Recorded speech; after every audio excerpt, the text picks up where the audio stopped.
Perguntando para o senhor sobre o ex-ministro, né, Ribeiro, sobre os áudios que foram grampeados pela Polícia Federal, que o presidente teria tido um pressentimento ali de busca e apreensão, e ele diz, o ministro, né, disse se houver indícios, né, na conversa com a filha dele. O delegado Bruno Calandrini, inclusive depois, ele enviou um ofício para a Justiça Federal dizendo que o ex-ministro estava ciente realmente que seria alvo de buscas. E eu queria perguntar para o senhor como que o senhor, né, e a defesa, como que vocês explicam isso? Antes de te responder isso, eu só queria ponderar uma coisa. Como eu já falei, inclusive em petição oficialmente no caso, se o delegado já tinha alguma suspeita da conversa que envolvia o ex-ministro e o presidente, e o juiz também tinha algo fazendo referência ao presidente da República, ele imediatamente tinha que ter remetido isso ao Supremo Tribunal Federal, porque ele não tinha atribuição e nem competência para continuar investigando e fazer o que eles fizeram, que é um pedido de busca e um pedido de prisão preventiva que felizmente foi revogado pelo Tribunal Regional Federal. Feito esse registro, que eu acho muito necessário que seja feito, em relação a esta conversa, o que o ex-ministro me reportou. O ex-ministro, para quem não sabe, ele é advogado. Ele é advogado, professor, foi reitor de universidade. E quando todo este problema surgiu, ele procurou diversos advogados para poder tomar opinião a respeito do que ele poderia acontecer. Naquele primeiro momento, ele tinha um outro advogado. Naquele primeiro momento, o inquérito estava sob a presidência do Supremo Tribunal Federal, a ministra Carmen Lúcia, mas isso não afastava eventual possibilidade de se ter uma medida como busca e apreensão, conforme aconteceu.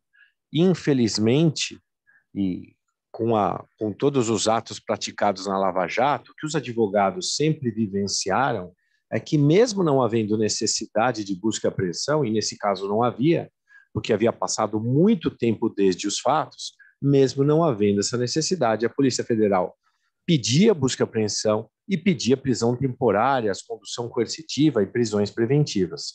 Isso a gente viu em todos os anos que aconteceu Lava Jato e outras operações. Então, os advogados que ele consultou, e mesmo eu, em alguns casos, falo para os clientes, olha, vocês tomem cuidado, porque de fato pode acontecer uma busca e apreensão. E isso não é uma coisa que já sabia que está tendo uma investigação, eventualmente comunicou que estava tendo uma investigação. Não, muito pelo contrário. Isso é uma consequência do que tem sido a prática da atuação da Polícia Federal. Se em todos os casos isso é correto ou incorreto, a Justiça vai avaliar. Mas isso não quer dizer que ele sabia que ia ter uma busca e apreensão. O que ele sabia é que ele era alvo de uma investigação. O que ele sabia que o que está sendo investigado em relação ao Ministério da Educação tem um caráter também político que envolve as eleições que estão próximas, e ele sabia, então, que ele corria esse risco de ser alvo de busca e apreensão, como de fato foi. Doutor Daniel, boa noite. Leonardo Sakamoto aqui. Boa noite, Gabriela. Também não tinha dado boa noite ainda. Bem, o senhor tem coberta de razão com relação à conversa de clientes e advogados, né? Inclusive o Brasil, por conta da Lava Jato, acabamos esquecendo, muita gente acabou esquecendo que existe direitos, né? Existe essa possibilidade, tem que haver liberdade e sigilo na conversa entre advogados e clientes. Só que a questão é que o presidente da República não era advogado do ex-ministro Milton Ribeiro, o que, na verdade, acabou assustando é que a conversa do presidente da República, ao falar da possibilidade de busca e apreensão, né, e da forma como foi colocado, passa a impressão de que o presidente acabou ultrapassando limites, né, do próprio sigilo profissional. O senhor acha que essa conversa e do jeito que foi colocado não acaba atrapalhando, inclusive, a defesa do ministro Milton Ribeiro por conta dessa investigação? Ou seja, essa conversa do presidente da República não acabou atrapalhando o próprio Milton? O Milton, quando eu fiz essa pergunta para ele, se ele se recordava de ter conversado com o presidente, e se o presidente falou alguma coisa a respeito disso para ele, ele disse que não. Olha, o presidente não me falou nenhuma coisa a respeito disso, de busca e apreensão, como se estivesse me alertando, olha, pode acontecer isso. Qual é a justificativa que ele me deu? A justificativa que ele me deu, ela é diversa. Ele falava muito com o presidente. Isso, o celular dele foi apreendido, e vão se ver as conversas, são conversas de amenidade, de campanha, de política, e inclusive de religião, porque o ex-ministro, ele é pastor presbiteriano, o presidente, todo mundo sabe que é uma pessoa também evangélica, então eles falavam bastante de religião, mas em nenhum momento ele me disse que o presidente fez esse alerta. Inclusive, eu indaguei, mas você lembra dele ter falado alguma coisa para você ter transmitido isso à família? A resposta que ele me deu foi a seguinte: depois de tudo que aconteceu, desse escândalo aí envolvendo o nome dele, se ele teria ou não teria favorecido alguém, e de fato o inquérito não tem nada, a família dele ficou muito preocupada e a família dele tirou um pouco do crédito que ele tinha anteriormente a passar por tudo isso. Então, a credibilidade dele perante a família foi abalada. E ele, algumas vezes, usou o nome do presidente para falar para a família, olha, pode me acontecer isso, pode me acontecer aquilo. E o que ele me explicou, que neste caso, quando ele fala isso para a filha, que inclusive é formada em Direito, a filha com quem ele está conversando isso, ele fala para a filha, porque a filha não acredita nele, do que ele está falando. Ele falou, não, mas eu não lembro direito o texto, mas é alguma coisa desse tipo. Ele me disse que tem um pressentimento que isso pode acontecer. Um pressentimento que, como eu falei antes, qualquer advogado falaria para ele, ele mesmo tinha este pressentimento, e ele achava, inclusive, que na primeira semana, e eu conversei com ele, fui consultado 1 ou 2 meses depois dos fatos, que ele veio no meu escritório fazer uma consulta, com quanto ele tivesse já um outro advogado, ele já achava que ele podia ser alvo disso. E mas então, naquela ocasião, só para concluir, e naquela ocasião, o que eu falei para ele naquela ocasião? Eu falei, Milton, a lógica é que você não seja mais alvo nem de busca nem de prisão, porque já passou algum tempo do suposto fato tido como criminoso, mas pode acontecer. Então, o que o senhor está querendo colocar é que, na prática, para poder validar a impressão pessoal dele a respeito desse risco de busca e apreensão, o ex-ministro teria inventado a história de que conversou com o presidente reforçou isso para ele.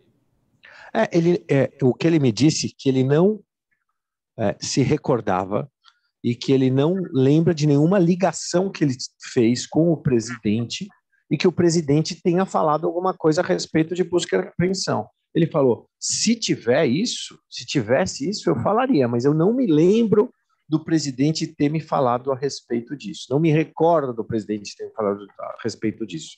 Ele lembra como ele me falou, eu falei, olha, eu tive com o advogado A, B, que me falou isso, o fulano de tal, ele tem amigos também que fazem parte de poder judiciário de várias instâncias, e ele comentava, falou assim, será que eu corro risco? Porque uma pessoa que está sendo alvo de investigação, uma pessoa que está sendo investigada, ainda mais num âmbito que nem o dele, que influencia aí lados de eleição, ele sabia que ele podia ser alvo de algum tipo de abuso, como ele foi. Ele foi vítima de abuso porque não precisava nem da prisão e não precisava nem da busca e apreensão. Então, ele sabia desse risco e ele perguntava para as pessoas que ele entendia que tem mais conhecimento técnico que ele, se isso poderia acontecer. Fato é que ele diz, né, nesse áudio em que ele está conversando com a filha dele, de que ele acha, né, se referindo ao presidente, que vão fazer uma busca e apreensão. Agora, o que eu gostaria de perguntar para o senhor é se o ex-ministro Milton Ribeiro ele mantém o apoio ao presidente Jair Bolsonaro, porque depois, né, de que essa história veio à tona, o presidente fez alguns discursos, a princípio, querendo um distanciamento, né, do ex-ministro Milton Ribeiro, depois disse que ainda colocaria a cara no fogo por ele, enfim. Mas o advogado do presidente também disse, o Frederico Wassef, que não houve ligação em nenhum momento, enfim, que não há investigação, né, e que ele não faz parte desse inquérito, aliás. Enfim, como que o ministro tem enxergado, né, o senhor que tem tido esse contato com ele, como que ele tem enxergado essa postura do presidente dizer que não tem nada a ver com esse inquérito? Ele continua apoiando o presidente Bolsonaro? Só para referendar um pouquinho o que eu falei, a Polícia Federal não junta, seja na medida cautelar e seja no inquérito, qualquer conversa, seja por WhatsApp, seja por telefone, entre o presidente e entre o ex-ministro. Há uma presunção de que aquela referência possa ter vindo de uma conversa telefônica. É isso que tem no inquérito. Não tem uma ligação entre o presidente da República, Jair Bolsonaro, e o ex-ministro Milton Ribeiro. Não existe esta ligação. Não tem isto no processo. Ao menos não me deram vista desse elemento. Eu peticionei em todos os apensos e já está atestado que eu recebi tudo. Mas o que eu vi, são 1.800 conversas quase, não tem nenhuma conversa do ex-presidente, do ex-ministro com o presidente Jair Bolsonaro. Em relação às declarações que foram feitas, o ex-ministro está de consciência absolutamente tranquilo. Ele sabe que ele não cometeu nenhum tipo de crime, não tem no inquérito ninguém que disse que foi favorecido, que foi beneficiado por interferência dele, seja pessoa física, seja pessoa jurídica, seja prefeitura, seja Estado, não existe isso no inquérito. Inclusive, o próprio denunciante que fez todas as denúncias, ele mesmo menciona que ele vai até o ministro, ele conta o que estava acontecendo e o ministro imediatamente, isso está documentado, imediatamente determina que seja apurada isso perante a CGU e, se o caso, ser remetido, inclusive, ao Ministério Público para se verificar se estão utilizando o nome indevido, seja dele, seja de funcionários e seja também do Ministério. Então, o ministro ele está absolutamente tranquilo que ele não cometeu ilicitude nenhuma. As declarações do presidente não afetaram o conceito que ele tem para com o presidente, o apoio que ele dá para o presidente, e o que ele mais deseja é comprovar que realmente ele não cometeu qualquer tipo de ilícito, para mostrar para o presidente que ele merecia toda aquela confiança que o presidente depositou nele. Ele disse que não... Perdão, Sakamoto. Desculpa. Não, eu só ia acrescentar, né, já que o senhor falou que o ex-ministro disse que não cometeu nenhum tipo de crime, como que ele explica para o senhor essa frequência dos pastores no gabinete dele, né? Inclusive, alguns servidores e ex-servidores do MEC dizem que a frequência era tão grande que chegava a atrapalhar o trabalho dos assessores, né, nos despachos técnicos. E aproveitando a pergunta da Gabriela, Daniel, a minha é um pouco nessa linha, né? De que se o ministro fala que não cometeu crime, mas como é que ele se refere, como é que ele falou com você, como é que ele conversou contigo a questão exatamente dos pastores, né? Porque você teve essa profusão de denúncias de que os pastores buscavam intermediar, cobrando propina, né? Mesmo que ele fale que, olha, na prática, como você falou, na prática não houve liberação de recursos com relação a isso, mas esses pastores agiram, né? Houve uma série de denúncias com relação a isso. Como é que o ministro trata sobre o pastor Arilton e o pastor Gilmar? Eu vou responder, se eu não responder tudo, vocês só me recordam, só para eu colocar. O ministro, quando ele toma posse, ele nomeia alguns funcionários e ele torna mais rigorosa a forma procedimental do exame e da análise dos benefícios e dos projetos que eram encaminhados ao Ministério da Educação. para evitar fraudes, para evitar favorecimento e para evitar, inclusive, a atuação de lobistas. E isso é fato notório. Ele torna este processo, que é um processo formal, que não permite passar um processo na frente do outro, ele torna esse processo um tanto quanto mais rigoroso. Dentro desse procedimento também, ele mencionou a mim que ele não tinha, nem ele, nem ninguém no Ministério, tinha poder para dar benefício para quem não preenchia os requisitos e os pressupostos, e nem para tirar quem preenchesse, independentemente se a prefeitura, por exemplo, fosse uma prefeitura do Partido dos Trabalhadores, que não tem vínculo nenhum político com o atual governo. Dito isso, ele conhece os pastores, eu não me aprofundei aonde ele conheceu os pastores, mas ele acaba conhecendo os pastores, e os pastores, assim como outras pessoas que não são pastores, acabam comparecendo em eventos promovidos em parceria do Ministério da Educação em algumas cidades.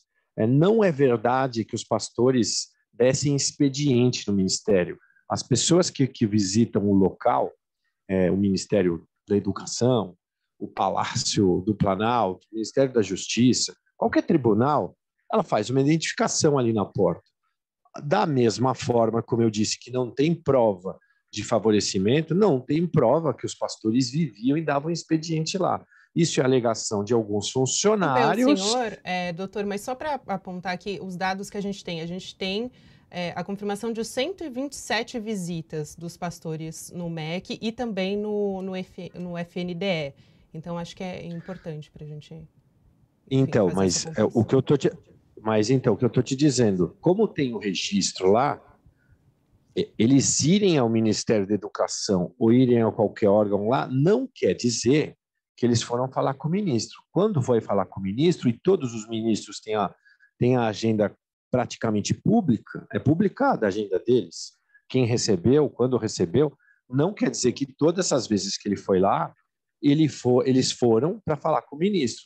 Como está colocado em todas as notícias no próprio inquérito, estes pastores estavam servindo de interlocutores de terceiras pessoas. Então, eles iam no ministério em outros departamentos. Eles não iam falar com o ministro. O ministro desconhecia isso. Inclusive, me disse que encontrou em evento esses pastores, eu não lembro o número ao certo, mas eu acho que eles fizeram ao todo 78 eventos pelo Brasil relacionados aí à promoção de projetos. E esses pastores, ele falou, olha, eu acho que um ou outro teve meia dúzia de vezes comparecendo a esses projetos, o que afasta a alegação de que esses pastores estavam o tempo inteiro do lado do ministro. Se eles usaram o nome do ministro em vão, se eles usaram o nome indevido do Ministério da Educação prometendo facilidades para terceiros, eles que arquem e sejam responsabilizados por isso. Isso não quer dizer que o ministro tivesse qualquer tipo de participação. Não tem ligação nesse sentido, nem telefônica, nem WhatsApp, nem documental e nem testemunhal que ele tenha feito algo para violar a lei, para favorecer alguém que esses pastores estivessem pedindo auxílio indevido. Sakamoto, você quer fazer a última pergunta? Só para ter certeza, porque a gente já está chegando aqui ao final. Não, era na verdade que o seguinte, eu até não falei mais nada, que eu achei que o tempo tinha se esgotado, mas era só, na verdade, para reafirmar com o Daniel, que uma parte da minha pergunta, acho que era um pouco ligado ao que você acabou respondendo, o senhor acabou respondendo no final, mas que era essa questão, porque, tudo bem, o ministro falou, olha, eu não fiz nada antirrepublicano e fora daquilo que me é competido como ministro. Tudo bem, mas e daquilo que ele ouviu? Porque ele ouviu bastante coisa, né? Ele era um ministro, né? Chegava muita coisa nele. Com relação aos pastores, o que chegou nele e que ele compartilhou com o senhor, que o senhor pode falar? O que chegou nele que era irregular ou era suspeito, ele mandou apurar. Ele mandou apurar. Inclusive, as pessoas confirmam isso, que foram lá denunciar, olha, o pastor está dizendo que ele consegue facilidades no ministério. Imediatamente, ele chama os responsáveis, manda baixar isso a termo, faz um ofício, manda a CGU, pede para o oficial Ministério Público Federal para apurar esse tipo de conduta. Se ele tivesse algum tipo de conluio, se ele tivesse algum tipo de participação nisso, ele jamais faria isso. Entraria por um ouvido, sairia pelo outro.